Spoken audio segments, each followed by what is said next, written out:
So, hello everybody and welcome. Yes, welcome back here at BSN Network. We're back here, BSN Network. This is the BSN Network podcast here today. It is Tuesday, May 4th here today. Hopefully everybody's having a good day so far and had a good rest of their day yesterday. It is in fact Tuesday, May 4th here today. We're coming off of another good sports night last night. There wasn't much on, but still a good amount on last night. I had the Rangers game on. Then after that was up, I put on the Mets game as all the other games were done, or not done. That my other teams really weren't playing. The Nets had a day off. Yankees had a day off. Rangers obviously played, so I ended up turning on the Mets game. Last night I shouldn't say it was a packed night in sports, because it wasn't. But there still was a good amount on. Monday nights sometimes you can find they're not usually always have the most sports on, and you see that a lot Monday nights, and sometimes too you find it throughout the week, like a Wednesday night you might not get much sports on, or a Tuesday night you might not get much sports on. Usually it's the weekends, Fridays, Thursdays, especially when you get into football season with Thursday night football, and you got college football on Friday, then you got college football on Saturday, you got NFL on Sunday, you got NFL on Monday, you got some, all that stuff. So there's always a lot on, but so obviously, last night wasn't crazy in sports, but to recap what did go on last night, the Rangers took a tough loss, 6-3, so we're officially eliminated from the playoffs with 3 games to go. I mentioned this yesterday. We already, as Rangers fans, we already kind of knew we were going to not make the playoffs. And I mentioned this I mentioned this yesterday, that the Bruins needed to get 1 point in 6 games. They ended up winning last night. Rangers lost. Obviously, the Rangers are officially eliminated. Going into last night's game, they were still mathematically in it, but we all knew that they were not going to make it. It literally needed a miracle. The odds were probably insane. So the Rangers are not going to make the playoffs. They're not a playoff team. So we will now look ahead. We look ahead to see what happens with we look ahead to see what happens with the Rangers this offseason, and that's obviously the hope, and that's obviously the goal, is to get a good team this offseason, get someone else. And I'll tell you what, Tom Wilson, he is an absolute loser. He is a loser. He really is. What he did last night with the New York Rangers, with the dirty playing, punching Pavel Buchnevich in the head, throwing Panarin to the ground, to the ice, was just unacceptable. So, tough loss for the Rangers. We look ahead to next year, 3 games left. Obviously, like I said, you would love to, finish these 3 games off on a high note. But as it looks like right now, it's just 3 games. Just get them done with. Just get these 3 games out of the way, and then we'll head into the off season. We got to get a guy on this team that can really battle. And I'm talking about, we look great and all when we play the bad teams, when we play the Sabres, when we play the Devils, when we play the Flyers. We could feast all over those teams. Oh, yes, we do. We dominate those teams. We look great against those teams because there's a lot more space. When it gets to the point where you got to grind out victories, it's a lot of hitting. It's a lot of checking. It's a lot of, puck stealing. It's a lot of defensive stuff. It's a lot of, making timely passes. It's a lot of that stuff. The Rangers don't do that well. We don't. And that's the issue. We got to get a guy on this team that can win in the trenches and win in games where it's a lot of hitting. I'm sure there's a lot of kind of pushing back and forth. A lot of, gaps that close quickly. Good defensive teams. The Rangers need someone that's going to be able to counter that. We don't have that guy right now. And I think that's one of the big things the Rangers got to do. We got to, first of all, fix this 4th line. And second of all, we got to get a guy on this team. Now, that does not mean a guy that's just going to fight all the time. But we need a big body guy. We need a guy that's going to come in here, protect his teammates, and be that guy that's going to be able to win games when it comes down to a lot of the timely passing and, close quarter battles. And that's what the Rangers need. We don't have that right now. So we'll see how it plays out in the offseason. But The Rangers took a loss last night, so we're officially eliminated from the playoffs. Obviously, the Mets lost as well. They fired their hitting coach. I'll get to that later in the podcast, but a lot to get to today. So these are the topics for today's podcast. The Yankees start our first 3 games set up against the Cheaters today. So Yankees versus Cheaters, you can actually get it on ESPN, as that should be a good game. I'm hoping the Yankees come out strong, dominate from start to finish, because I got to tell you what, when you get the opportunity here to play a team that you hate, you don't like, a great opportunity for the Yankees to come out and dominate. And this is a big series for the Yankees. We're 14-14 now. If we can at least take 2 of 3 here, we'll come out of the series on a win streak, head into a team in Washington where they're struggling outside of Scherzer. They don't got pitching, and finally things are starting to maybe look a little bit up for the New York Yankees. So big game today. But these are the topics for the Yankees. Obviously, I mentioned this a couple times, but with all the NFL draft stuff going on Thursday I talked about the NFL draft, Friday, and then Monday I talked all about it. Obviously, like I was saying, how the Aaron Rodgers, obviously, he has requested a trade. Now, I know this is something that happened on April 29th, and I understand that it's May 4th today, but I still wanted to talk about it. I know it's a little late. I still wanted to talk about it, though, because I'm not going to just let this go.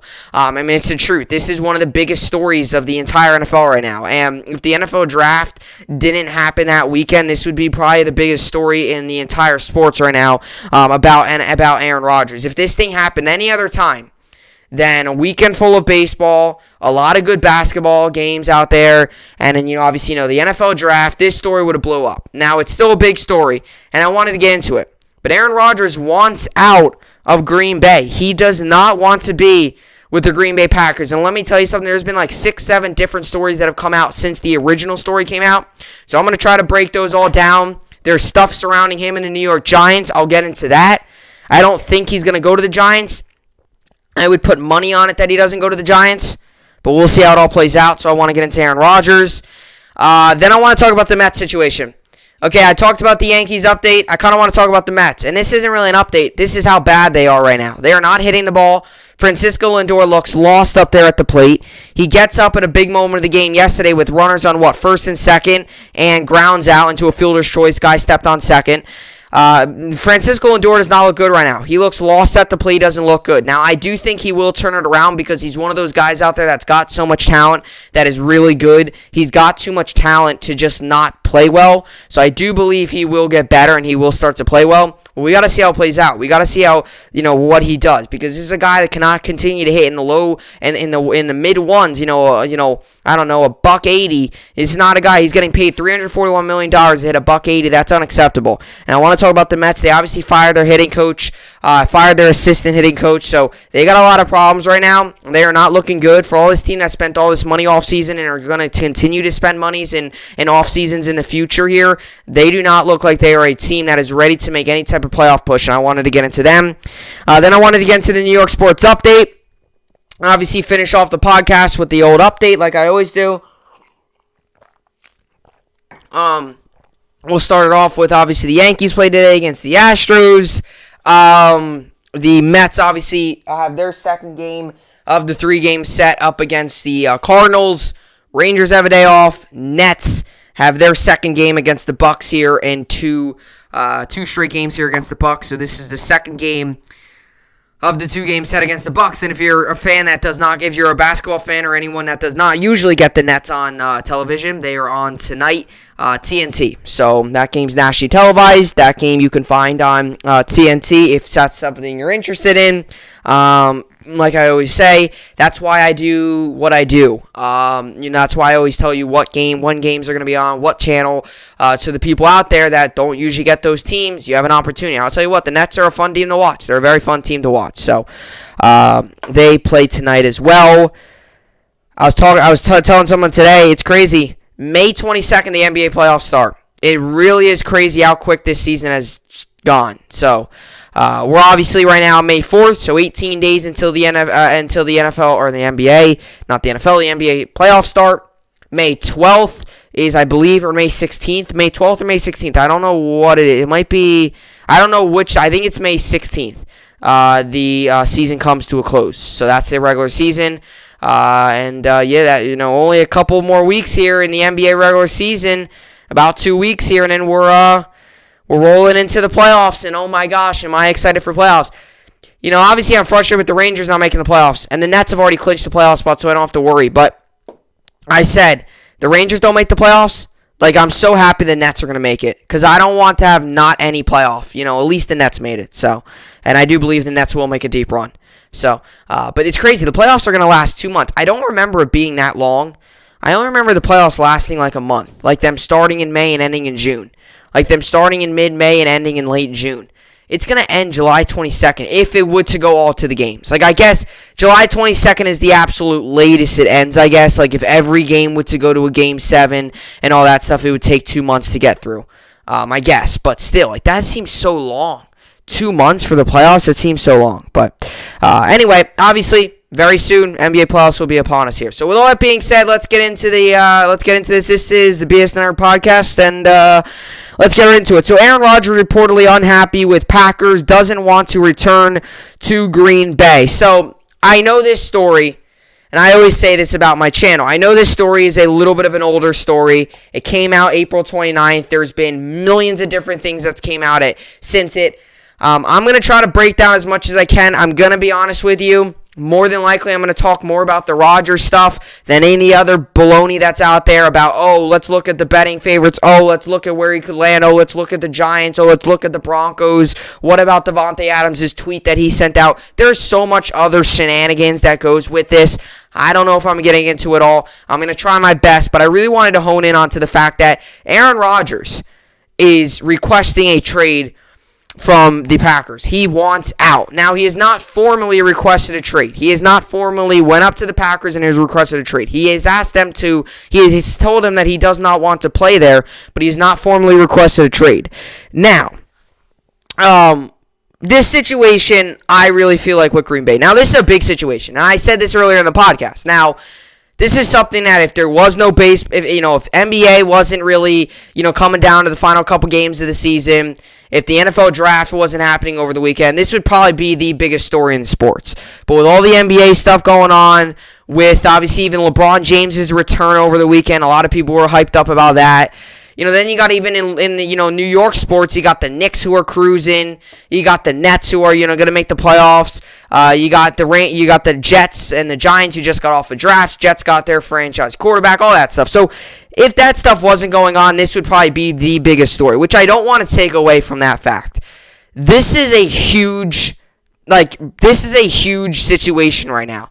We are witnessing Aaron Rodgers, who many thought would just be the guy in Green Bay for a long time here. He wants out, and this is big. I mean, this is pivotal.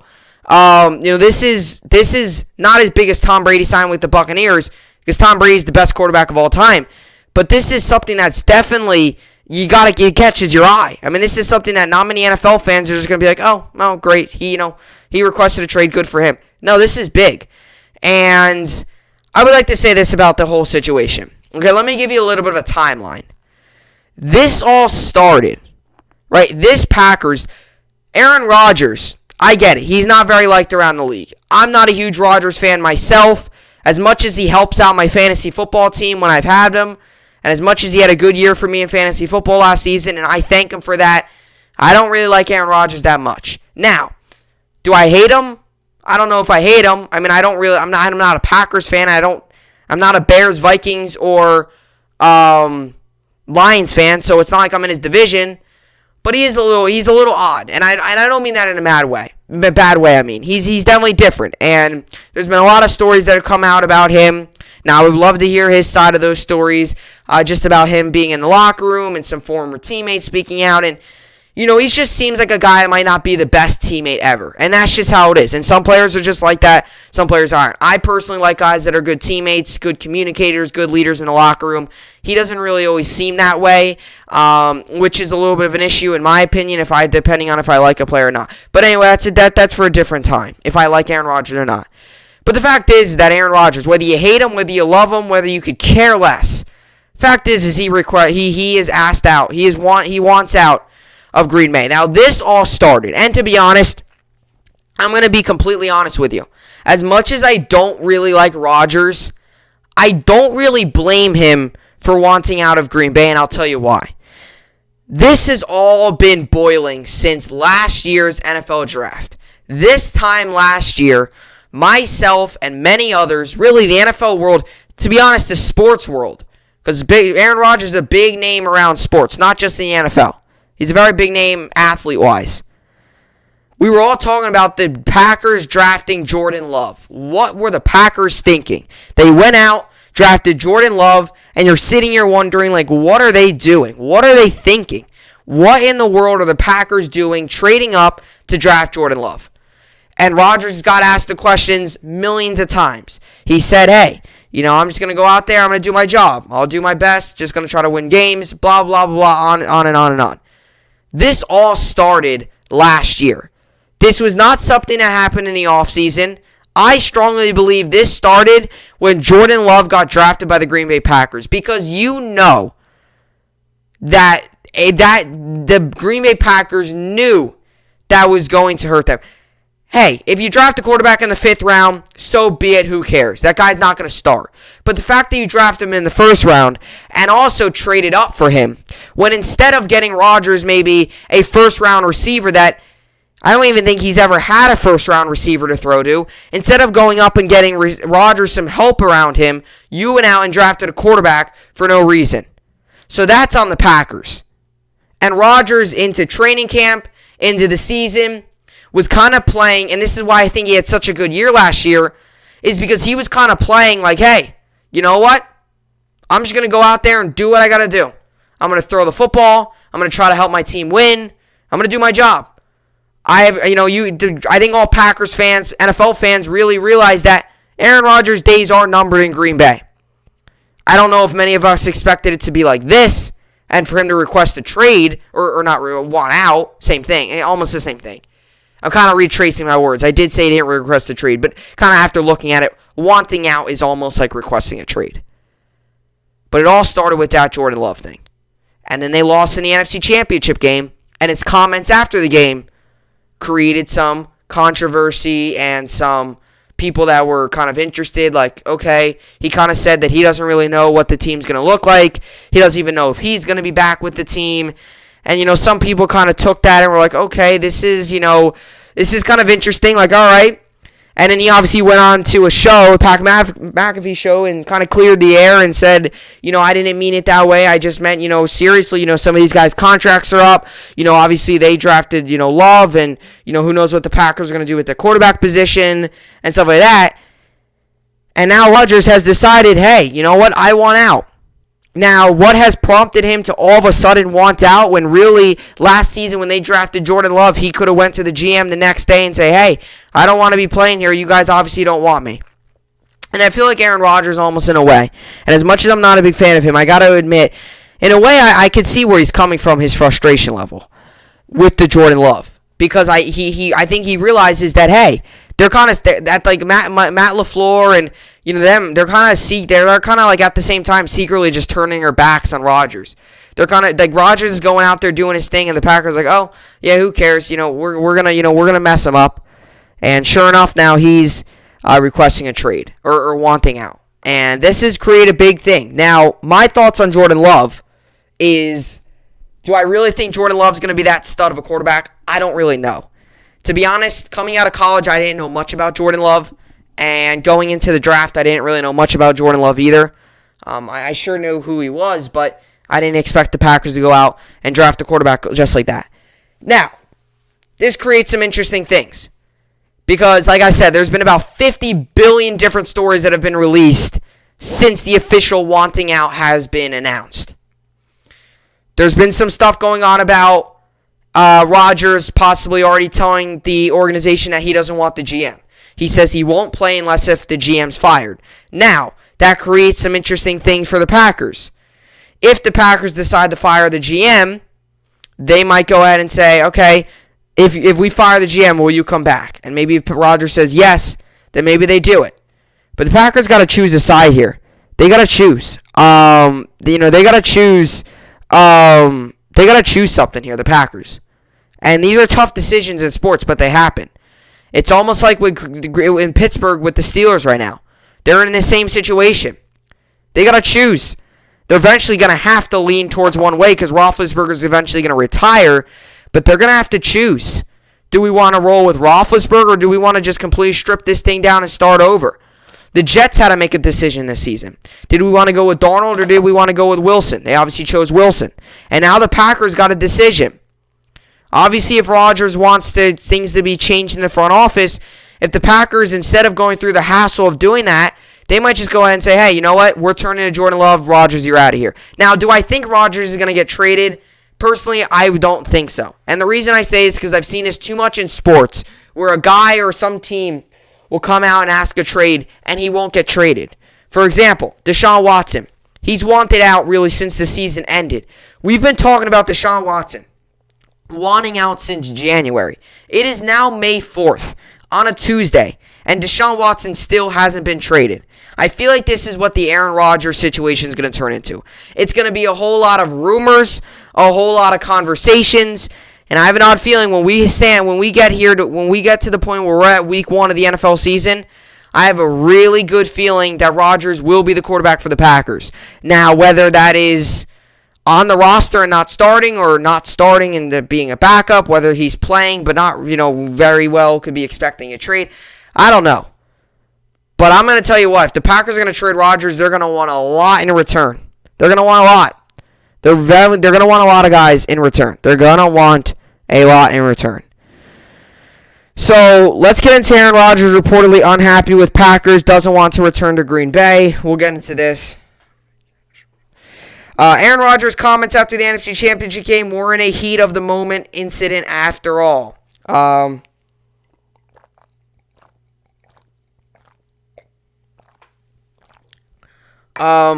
It said, per ESPN's Adam Schefter, the reigning NFL MVP is so distraught with the Green Bay Packers that he's told some members of the organization that he doesn't want to return to the team. NFL Network's Tom Pelissero reported earlier Thursday the San Francisco 49ers reached out about Rodgers, but no formal offer was made. A source told Pelissero that there is a 0% chance Green Bay deals Rodgers.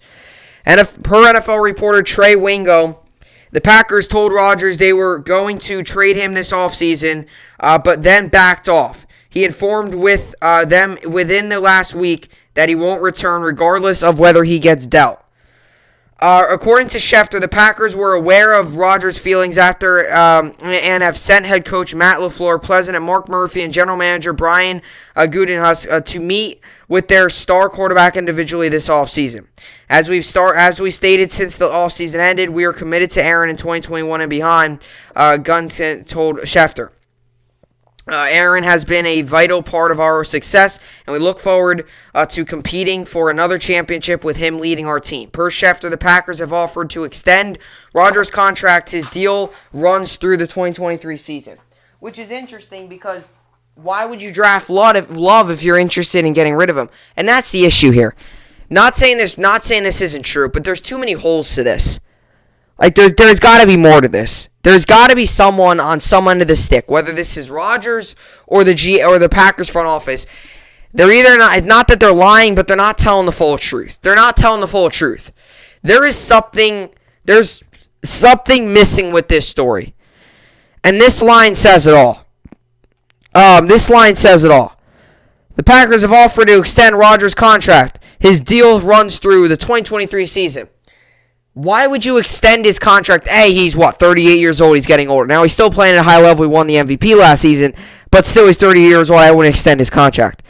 And B, they're 37 years old right now. He's actually 37. And B, you just drafted Jordan Love, and now all of a sudden you're going to extend him? So, what is the Packers' thought process behind this? That's my question. So, and the Packers are in an interesting situation. Because to be honest, whatever they do, whether they decide to stick with Rodgers or decide to go to Love, the one end of the stick isn't going to be happy. And that happens to a lot of decisions in sports. There's always going to be one half of the stick that's not going to be happy. And that's the other thing, too. You create a problem there. Let's just say they get this Aaron Rodgers stuff ironed out and get it fixed. Well, what do you do with, that? what do you do with Jordan Love then? Because Love's going to be a backup still. So while certain teams have reached out about the Packers to inquire about Aaron Rodgers this offseason, no team has made a trade offer for him per source. I'm telling you, if there it is, it's going to be a lot you're going to have to give up. However, Jay Glazer of Fox Sports noted Rodgers' frustration with Green Bay is about more than a contract, and that's pretty strongly convicted that he doesn't want to go back to the Packers. According to NFL Network's Ian Rappaport, Rodgers' agent Dave Dunn has met with the Packers executives for several days to work through the situation. And I lost the article. Let's get it back up here. All right, so Rappaport noted Rodgers wants an extension and refused to restructure his deal. Green Bay has rebuffed teams that called about his availability and offered to extend him, but the three-time NFL MVP turned it down. Citing an unimpeachable source, Pro Football Talk's Mike Florio reported Rodgers' list of preferred landing spots include the 49ers, Denver Broncos, and Las Vegas Raiders. I did hear about the Raiders. Florio added Rodgers wanted Green Bay to accept the 49ers' reported offer. After the Packers season-ending loss to Tampa Bay Buccaneers in January, Rodgers offered cryptic comments about his future in Green Bay. A lot of guys' futures are uncertain, myself included, he told reporters. That's what's sad about it most. Getting this far, obviously there's going to be an end to it at some point. Whether you make it past this one or not, just the uncertainties is tough, and the finality of it. The Packers have given indications that are looking at their post-Rodgers future. Most prognosis assumed they would draft a wide receiver in the first round last year, but they traded up 4 spots with the Miami Dolphins to take Utah State quarterback Jordan Love at number 26 overall. Love's rookie contract is guaranteed for 4 years and includes a 5th-year option that will have to be exercised by May 2023. Rodgers has spent his entire 16-year career in Green Bay since being selected number 24 overall in 2005. He replaced Brett Favre as the starter 3 years later. The 37-year-old has established himself as one of the best quarterbacks in NFL history. He led the Packers to a victory in the Super Bowl in the 2010 season, and is a 3-time first-team All-Pro. So, I would like to say this. Whatever happens with Rodgers, it would be an end of the era in Green Bay. If Rodgers decides to go, if Rodgers decides to stay, if the Packers decide to let him go, what do they do? It's an interesting situation. It really is. Now, I would like to say this. This Denver Broncos stuff is confusing me. The Denver Broncos might be the most confusing football team out there right now. And I'll tell you why right now. Okay, they drafted Drew Lock, not last year, 2 years ago. They drafted him in 2019. He played that season, then played last year. Right, wasn't that when they drafted Lock? Last year was not Lock's rookie year. No, it wasn't. Lock's second year was last year. Right? I believe so. Now you go into his third year, which is this year, and you're in that odd phase of, what are you going to do with him? So, and I believe Locke can still be a very good quarterback. I believe so. He's had a lot of moving parts around him. He hasn't had any stable ground really around him. He's been on shaky ground his entire career, really. So he's had a lot of moving parts around him. And the one issue with this is then they went out and got Bridgewater, which is obviously the quarterback that was with the Carolina Panthers. They got him for a 6th-round pick. And now they're interested in Teddy Bridgewater, or now they're interested in Aaron Rodgers. So what are the Denver Broncos doing? May I please ask that? And I don't mean it in a negative way. But what are they doing? If they go ahead and trade Rodgers, they're going to have 3 quarterbacks. And 3 all capable, I still believe, starting. Teddy Bridgewater, maybe not. But I still believe Drew Lock can be a starter. And obviously Rodgers is an NFL MVP last year. But, back to my point here, with Rodgers is, that's the favorites. It's the Raiders, the Niners, and the Broncos. And the Niners make 0 sense either. They just drafted Trey Lance. Why would they go out and get Rodgers? If this trade was going to get done, it should have got done before the NFL draft. It should have. And that's just bad timing. Because now the 49ers have got their quarterback. And another issue here is they have Love. The Packers have Love. So if they would to trade Rodgers, it's not like they're a team that's going to be in need of a quarterback in return. Because they got Love. It's not like if they trade Rodgers, they got no one there. So, and this is another thing too. This Giants stuff is getting out of hand. Okay? I can guarantee you he's not going to the New York Giants. I can guarantee that he's not going to New York Giants. And to be honest, as a Giants fan, I don't know if I would want him. As much as I do bash Daniel Jones in this show, and I do it outside of this podcast. I do it outside of here as well. I don't just come on here and bash Daniel Jones. I have bashed Daniel Jones for a long time now. And some of it could be a little too aggressive because I have really beat down on him before. And there's other times where it could just be, I just straight up don't think he's good. But I would rather, if I was the Giants, I would rather their situation right now than for them to go out and get Rodgers. Now, number one is, hey, Rodgers is 37 years old. At least Jones is still relatively young. You got to hope that this year he turns it around. He got Kenny Golladay. He's getting his running back, Saquon Barkley. He's got some other assets around him. They went out and got Kyle Rudolph, right? You got to hope that, he's got weapons around him now. Now he's got a number one receiver. Now he's got his running back. You got to hope that he's a better year this year. That's what you got to hope as a Giants fan. I would not go out and get Rodgers, though. You're going to have to give up a lot. And B, Rodgers, what the Giants are doing, they're changing the culture. Joe Judge is going in there to try to change the culture. And the Giants, that's what they're trying to do. And that's the issue with Aaron Rodgers. And that's why I don't really like him.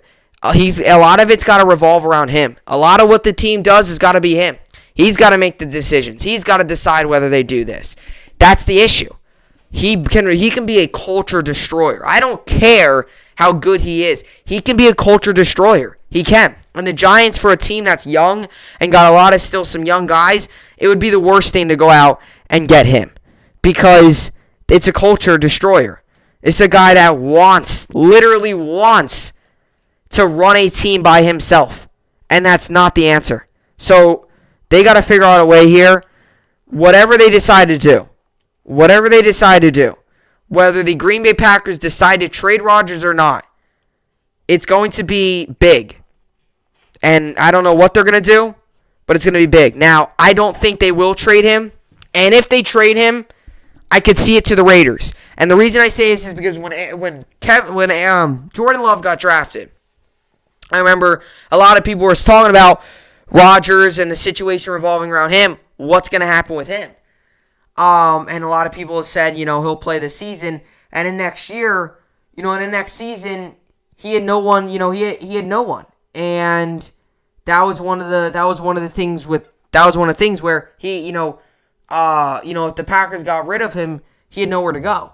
And one of the teams that some thought maybe Rodgers would go to was a team like the Raiders with Derek Carr, a veteran, a little bit of a shaky team over there. Not too sure what the future is with the coach and the quarterback. That was one of the options. So I could see him going to the Raiders if so. But I think this is going to turn into a Watson situation because we've seen this too much in the NFL. We see it too much in sports.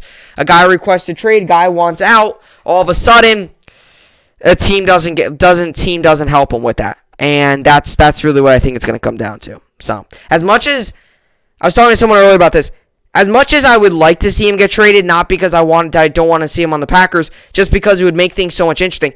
Like, imagine if he goes to the Broncos, how much more interesting that would make the entire NFL be.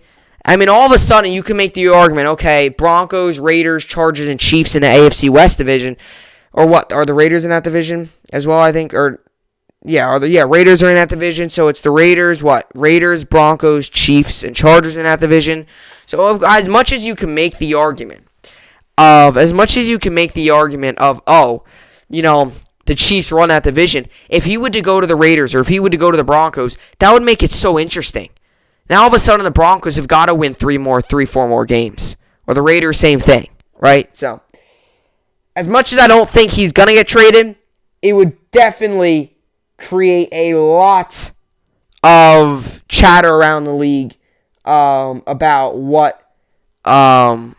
where he's going and how good that team's going to be. So now, is it fair to say if he goes to a team, that team's automatically a Super Bowl contender? Well, no, because they got to see who's around him.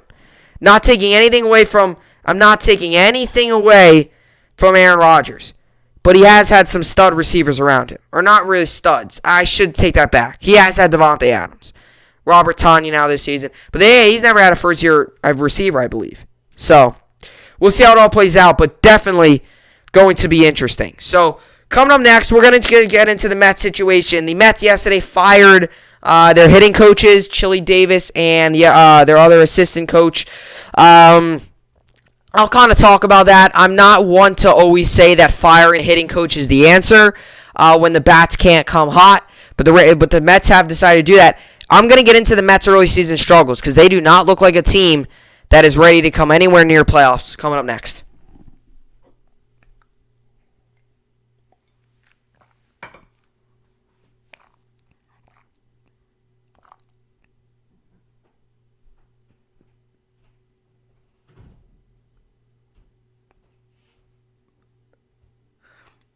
Alrighty. I'm wondering, actually, while I'm at it, when is the first Subway Series game? Is it all the way in July? Oh my gosh. So the first Subway Series is in July. July 2nd through July 4th. It's a 3-game set at Yankee Stadium. That's the first Subway Series.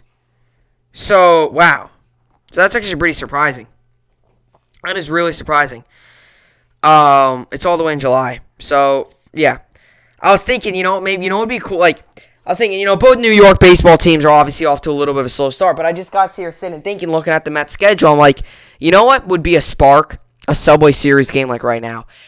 And I've been thinking about that the past couple days. As much as it might sound crazy to say, sometimes sparks and a team all of a sudden picking it up could be playing up against a rival. And that's why then the Yankees right now are in a great situation with the team that they play today. They got the Astros today. ESPN nationally televised game. You're going to have the fans involved. They're going to boo them. It was the cover of the New York Post sports article yesterday, or the back page of it. The daily newspaper every morning, right? That stuff. So it was obviously the cover of that this morning. And, if you Google, New York Post, sometimes I do it. If you Google New York Post, I don't know, sports cover, and they would sometimes show it. But, the Yankees, that's what I feel like sometimes could happen. And I'll get into the Mets here in a second. But that's sometimes what could happen is a rival or something like that to get your team back on the right track, to get things going again. Get the motor running, right? You're obviously not playing well. Get the thing going. I feel like that's what the Mets and the Yankees could use right now. A Subway Series matchup. New York sports. Everyone's talking about it, like a big matchup, something to get the team going, right? That would be great. I'm excited for the Subway Series. We could possibly be seeing Jacob deGrom and Garrett Cole take the mound together. And I got to admit, I think the Yankees and the Mets should try to make that happen. I think they got to try. Because, I think they got to try. It would be big for the sport of baseball. It would be. To see them two go at it at least once. Whether that's home or away. Whether that's the first series or the second series they play. Whatever that is. But anyway, enough of my Subway Series rant. Different thing, different day. So, the New York Mets are obviously the other baseball team in New York that is supposed to be a true, I would say, playoff contender, a true team that's supposed to make the playoffs. I would say this season, for a lot of Mets fans out there, they believe that it's playoffs or nothing this season.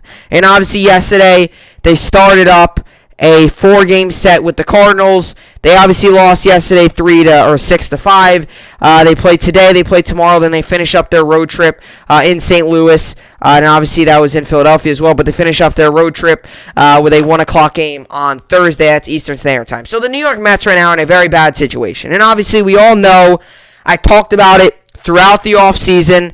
I found myself talking about the Mets almost once a week because they seemed like they were in some sort of player's business, or, Steve Cohen, look at him, he's trying to go out and get this guy.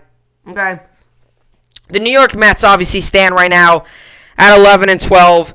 Like I mentioned, they got 3 more against the Cardinals. Then they got 3 home against the D-backs, 2 against the Orioles, 3 against the Rays, the Rays, 3 against the Braves. Then they go to Miami. Obviously, go 3 against Miami, 4 against the Rockies, 3 against the Braves, and they wrap it out up against another series with the Diamondbacks. Now, the issue with the New York Mets right now is their hitting. There's no doubt about it. Their pitching outside of yesterday, their pitching was awful.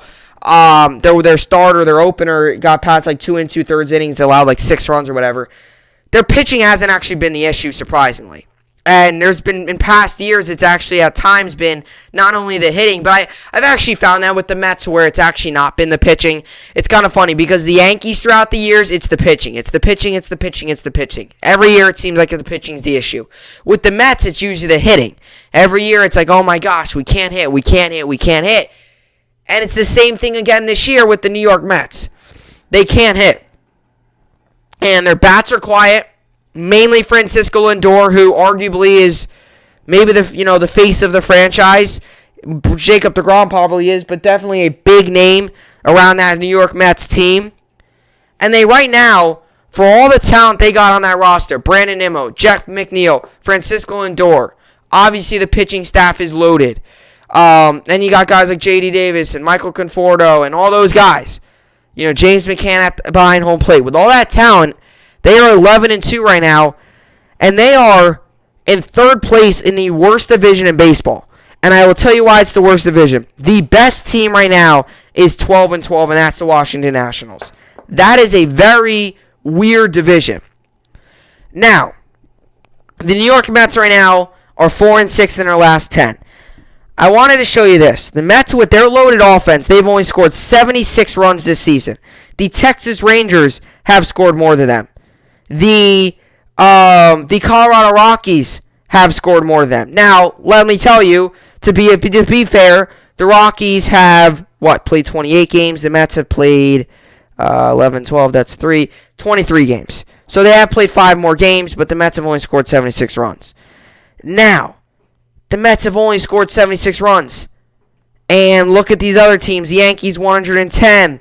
The Mets have scored the least amount. The Detroit Tigers, who are the worst team in the MLB, have scored 79 runs.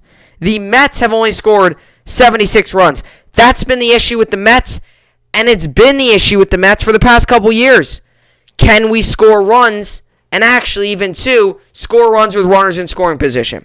And I get it. I understand. The Mets have had a very weird start to the season, and it still is relatively early. I understand that. And if you want to know when they had a weird start to the year, well, they had a very odd start. For their first series of the season got postponed against the Washington Nationals due to some COVID issues. So that got postponed. Then they went to the Phillies. They played, 2 games there. Then one of them got rained out. Then they, played, then they had a game at home against the Marlins that ended up, they played 8, they threw 9 pitches into the game. It got rained out then. Then they flew to Colorado, to Denver to play a game. Their first game got snowed out. They ended up playing the other games in 30-degree weather. It just was a very funky start to the season. While all these other teams were 15 games in, the Mets only played 6 games. And everyone's like, okay, what are the Mets when are they going to finally get these games? And they've never had some time to get rhythm. Now, to be honest, the Mets are actually off to a pretty good start, considering they had so many games canceled and so many weird things happened. They went from not playing their first series to playing 2 games, to then having an off day, to then going to Miami, play 2 games, to then pitching 9 pitches and getting it rained out, to then going to Colorado to have a game that got snowed out. Yes, snowed out, not rain, it snowed. To them playing 2 doubleheader games in a 30-degree weather, below freezing, to coming back home. It was just so weird. And then even when they got back to Citi Field, I believe they had the game against the Phillies that got rained out. So the Mets' first 2 weeks of the season were so messed up. But as an MLB team, you can't use that as an excuse, because there's other teams that have weird starts. The Washington Nationals had an odd start. They didn't play their first game. The season started on Thursday. They didn't play their first game until that next Tuesday. So they got off to a weird start. There were some other teams out there that the Detroit Tigers, they stink. But they're another team. They were playing their opening day game. There was snow falling from the sky. Snow. And they were playing their opening day game. But as an MLB team, you can't use that excuse, and I always say that. I'm not saying this because of the Mets. I said it with the Yankees. Everyone's, well, the Yankees always heat up later. No, you can't use that. You got to heat up now. You got to get ready now. But the New York Mets right now, they look lost. And I got to say this. My whole thing with Francisco Lindor is this. As much as he's struggling, as much as he looks like a guy that's going out there, doesn't care, not trying, he can only play defense, he's up at the plate, he's not hitting, he's not doing anything. He's only fielding. And for a guy that's getting paid $341 million, you can't just go out there and make flashy plays in the infield. I do think he will turn it around because he's too talented not to, I really believe. There's some guys out there that are just too talented to not turn it around, and we've seen that before, right? We saw it with Tatis. He had a slow start. First, then he went on the IL. He's turned it around. He's looked like Tatis before now. Lindor's the same thing. You just got to hope it's the month of April. It's an odd start to the year. You're 23 games in. But, right now, the Mets right now, they're in a very bad situation. And how do I feel about this whole hitting coach thing? I don't know how I feel about, how about firing a hitting coach. And I'm not saying that I disagree with it, but a lot of people might say, now all of a sudden we're going to hit. Okay, the hitting coach can help out a lot, with the hitting and stuff. But at the end of the day, they're not up there swinging for you. You got to go up there and swing. And there's been some moments in this season, and that's the same thing with the Yankees, where the Yankees weren't swinging the bats. Same thing here with the Mets. There's been some moments where they're not swinging the bats, or they're swinging at junk pitches. The hitting coach can't do anything about that. He can't. He can tell you as much as he wants to go up there and say, hey, lay off the junk, lay off the low stuff, watch the, heater up and in. And if you continue to swing at it, if you're mechanically bad or if you're just having bad habits, the hitting coach could try his best to fix you. But at the end of the day, it's your job to go up there, step in the batter's box, and be prepared to hit. And the Mets don't look like they're prepared to hit whenever they step into the batter's box. And I'm not joking. I know sometimes I joke about the Mets, and I say same old Mets, and all this money they spent, and I love to see it. I love to see it. I love to see the Mets fail. It's great. There's times where you like to see the Mets fail more than you like to see your own teams win. I would rather see the Yankees win. But I do love to see when the New York Mets fail. It's awesome. And this is one of those moments. They're not hitting well. Their pitching was horrendous yesterday. But to be honest, this is a team that's seriously underachieving.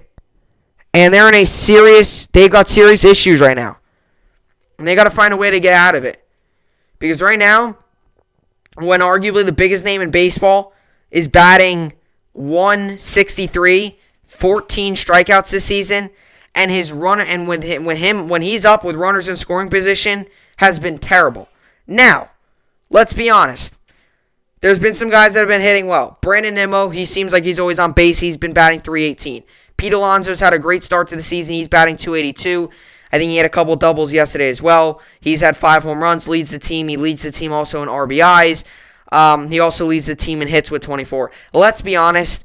Brandon Nimmo and Pete Alonso, not only have they been able to stay healthy and play, and Pete Alonso has been very good at first base, they've been very good hitters. They've been the best 2 hitters on the team. So, but hey, if I'm the Mets and if I'm especially if you're Francisco Lindor, you got to look at this as, hey, you do got DeGrom on the mound tonight, which I can very well see them winning this game. You got to get a win. And if I'm the Mets, if you're the Mets here, you got to find a way to get a win, right? You got to find a way to get a win.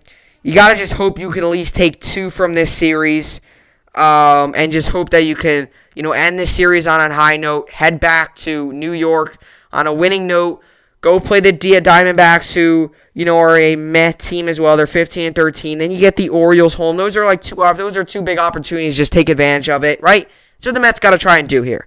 Take it game by game. And if I'm Lindor, right there, if you're Lindor, you also just got to take it game by game, stuff like that. And the Mets right now are at all-time low in runs scored. But they got to figure it out. They got to figure it out quickly. So, we'll see how it all plays out. But Alonso's been hitting very well, and he's also been playing very good defense. Now, I know that doesn't mean much to Mets fans because they obviously want hits, and they want more guys to get hits. But if you want to be a glass-half-full type person, he's been very good. So, we'll see how it all plays out.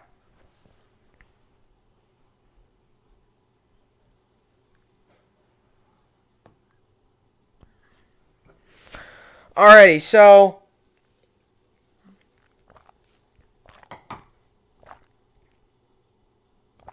I want to get into some of this other stuff here. Alright, so the New York sports update here is as followed here.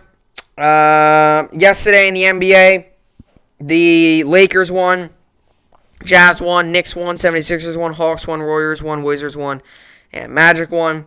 And as for today, we got the Hornets, Pistons. I'll give Hornets to win. Suns, Cavs, give Suns to win. Kings, Thunder, give Kings to win. Heat, Mavericks, give Heat to win. Pelicans, Warriors, give Pelicans to win. And Clippers, Raptors, give Clippers to win. Nets also play today. Nets come in this game 43-22. Bucks come in this game 40-24. Bucks are 2-point favorites. The over-under is 242.5 for this game. This game comes out today, 7:30 p.m. Eastern Time on TNT. Why not just give them a win? The Nets. Go Nets. As for the NHL, we got the Avalanche 1, Kings 1, Oilers 1, Wild 1, Blues 1, Hurricanes 1, Flyers 1, Canadians 1, Predators 1, Panthers 1, Sabres 1, Bruins 1, and Senators 1. Rangers lost yesterday. Rangers lost 6-3 yesterday. We moved to 26-21 and 6 on the season. And we got eliminated from the playoffs. You got to, look ahead to next season now. Hopefully we can end these final, 3 games of the season on a high note, though. As for the NHL today we got going. Today we got the Hurricanes, Blackhawks. I'll give Hurricanes to win. Devils, Bruins. I'll give Bruins to win. Islanders, Sabres, give Islanders to win. Penguins, Flyers, give Penguins to win. And Oilers, Canucks, give Oilers to win. As for the MLB, yesterday the Rays won, Orioles won, Padres won, A's won, Indians won. Like I mentioned, Cardinals won, Twins won, and Phillies won. As for today, we got the Cubs, Dodgers. Cubs won that game. Then we got the Rockies, Giants. I'll give Rockies to win. Marlins, Diamondbacks, give Marlins to win. White Sox, Reds, give White Sox to win. Braves, Nationals, give Braves to win. Phillies, Brewers, give Phillies to win. Red Sox, Tigers, give Red Sox to win. Dodgers, Cubs, I'll give Dodgers to win. Twins, Rangers, give Twins to win. Royals, Indians, give Royals to win. Rockies, Giants, give Giants to win. Rays, Angels, give Angels to win. A's, Blue Jays, give A's to win. Mariners, Orioles, give Mariners to win. And Padres, Giants, Pirates, give Padres to win. Mets, I'll give them the win. They got DeGrom on the mound. And the Yankees also play today. Yankees come in this game 14-14. Cheaters come into this game 15-13. Houston's got Greinke on the mound. Yankees got Herman on the mound. Yankees are 1.5 point favorites. The over-under is 8.5 for this game. This game goes on today, 7:05 p.m. Eastern Time on ESPN. I will give the Yankees the win. Got the trash cans out. Get them all ready. I'm pumped. I'm excited for this game. This is going to be a super exciting game. So, with all that being said, on fantasy baseball, there's some other stuff I got to get to here. All right, so do I go with Michael Taylor or Robles? Michael Taylor, let's see. How has Michael Taylor played? Robles. I'm making a fantasy move right now. I'm going to put Victor Robles right here. So I'll put in Victor Robles there. I got to put Bregman in. I'll put Bregman on my utility. And Correa, I'll put him in there. Alright, so that's what I'll do now. And then other than that, the other guys aren't starting. Alright, but today I've got going Will Smith, Jay Cronenworth, Whit Merrifield, Josh Donaldson, Carlos Correa, Jay Lowry, Matt Olson, Austin Meadows, Victor Robles, Jorge Soler, Manuel Margot, and Alex Bregman. And I'm actually winning 81-21. So that's good. And those are the other guys I got going. On fantasy basketball, I'm currently winning 166-105. Today I've got going Kyrie Irving, Fred VanVleet, Jimmy Butler, Kyle Lowry, Jeremy Grant, Pascal Siakam, and Buddy Hield. Fred VanVleet is not on the injury report for Tuesday's game against the Clippers, so he will be good to go. And Jeremy Grant's currently out. Grant Knee will not play in Tuesday's game against the Hornets, so he is also still out. And as for fantasy hockey, I'm currently losing 196-175, but today I've got going Brock Boesier, Ryan Nugent-Hopkins, and Adam Larson, and Semyon Varlamov in goal. And the injury update is as follows. So Panarin Panarin lower body will not return for the Rangers' final 3 games. Stefan Wino of the Associated Press reports. So he is done for the season. Lower body injury, obviously, after last night's game brawl. He is done for the season. Might as well just shut him down for the rest of the season. And then Shea Weber's day-to-day. Weber upper body skated on his own Monday. Pat Hickey of the Montreal Gazette reports. So we'll see what all goes with him. I mean, with Panarin, it's obviously tough, but it's obviously just, it's hockey. I mean, it's the final 3 games of the season, and it's obviously, it's tough when you sit here and, you reflect on the season, and you say, oh, well, and that's, the Rangers were a lot of just, coulda, woulda, shoulda. What if a lot of what ifs with the Rangers season. If we would have won those games, or, there was a lot of games where we blew. Obviously early in the season we blew I remember there was a streak going there where we had like 6 leads where we blew. We've had like 9-10 games this season where we had leads going to the third period and we lost those leads. And that's frustrating. And those are games, and I mentioned it earlier in the year when I was watching those games. Those are games I said, you go back on late in the year when you're trying to make a playoff push, those are going to be the games that are going to affect you. And that's tough. And then obviously the Panarin, when he missed like 11 games due to the whole, situation with him and the allegations and stuff, obviously they all came back, false. But it's another stuff. You have your star player for those 11 games, completely different outcome. So, it's a 56-game season. I'm not going to sit here and say, if it was an 82-game season, we would have made the playoffs. I'm not going to be that person because we obviously didn't play good enough to make the playoffs. So, but hey, I definitely think next season is a team that's, you gotta hope that we have a successful offseason this year. And you just gotta hope that this team, we're in a rebuild right now. You gotta hope that we're headed in the right direction. That's how I see it. And, you just gotta hope that, we're one step closer to, getting back to the hockey team we were. So we'll see how it all plays out. But with all that being said, that will do it for the podcast here today. It was another very good podcast. Hopefully you all enjoyed it. I will see you all back here tomorrow. Hope you enjoyed it, and thanks for watching.